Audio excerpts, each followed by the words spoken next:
waraqanni poolis kiliiriyaansi jedhamu kun maalidha qeerroo?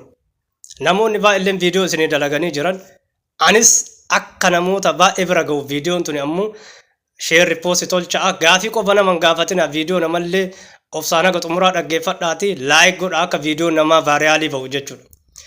Viidiyichi kan ilaallatu obboloota koo biyyarraa Itoophiyaarraa gara Yuunaayitid Arab Imireet yookaan gara Dubaay dhufuu barbaadanii fi as keessallee ijoollee keenya obboloota keenya warra kaansel peepparii yookaan waraqata kaansilii of harkaa qabdan warra yeroo ammaa kana poolis kiliiriyaansii waraqata jedhamu isin gaafatan jechuudha. Gama biyyaatitti dhufa. Biyyarraa yeroo dhufuuf deemtu waraqata peeppar kiliiriyaansii yookaan waraqaa ragaa yookaan waraqaa qulqulluu jechuudha.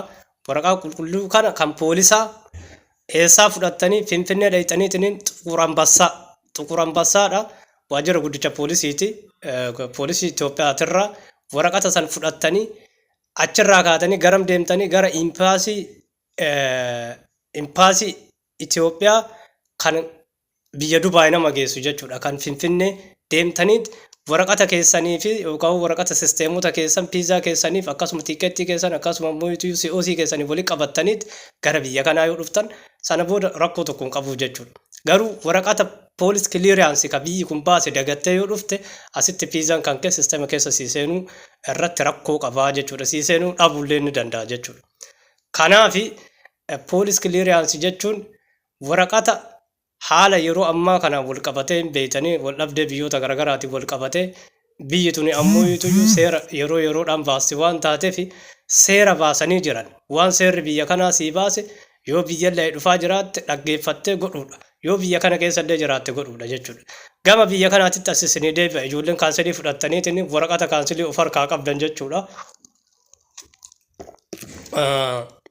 Kaansilii fudhattanii waraqata kaansilii warra of harkaa qabdan warri poolis peepar kiliiriyaansii isin gaafate eessa deemtan olii gadi dhama'uu yookaan gamaa gamana yaada dhiphatu otoo hin taane taayippingi seentarii naannoo mana taayippiisii bakka mara jira magaalaa hunda keessa jira achi deemtaniit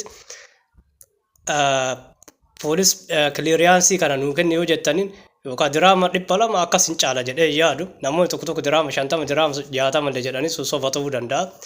Diraama 100 haa ta'u 50 haa ta'u 200 haa ta'u taayippingi seentarii yoo deemtan isinii kennam achi booda immoo gara kaampanii birallee yoo barbaaddan yookaan immoo piizaa keessanillee dhuunfatti yoo bitatu barbaaddan karaa gabaabaadhaan furmaata argattanii jechuudha.